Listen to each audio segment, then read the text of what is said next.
台北一对姓刘的年幼姊妹啊，涉嫌甲一岁查甫囡仔开虐待死亡。台北地方法院今仔召开审理庭，会甲国民法官展开3礼拜的审判，再按算5月13宣判。民间团体伫5月7日嘛要上开刀。正式开庭进前，已经有袂少人伫法院外口咧排队，等要领号码牌。帮听说人是坐甲满满，现场关注的都是这个案件。进去了。姓刘的年幼因姊妹啊，未经被车落来，都惊去互翕到，是赶紧撞入去法庭。因涉嫌甲一岁囡仔虐待死亡，涉嫌犯扣动囡仔妨害身心法典第4定罪，去互检方起诉了后，台北地方法院自召召开审理庭，有国民法官参与审判。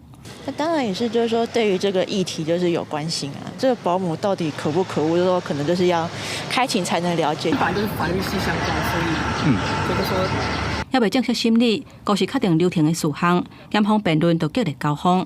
被告的委任律师主张讲，检察官事先甲鉴定人有套招，私底下沟通，这并无公平，无保障被告公平审判的权益，大声表达抗议。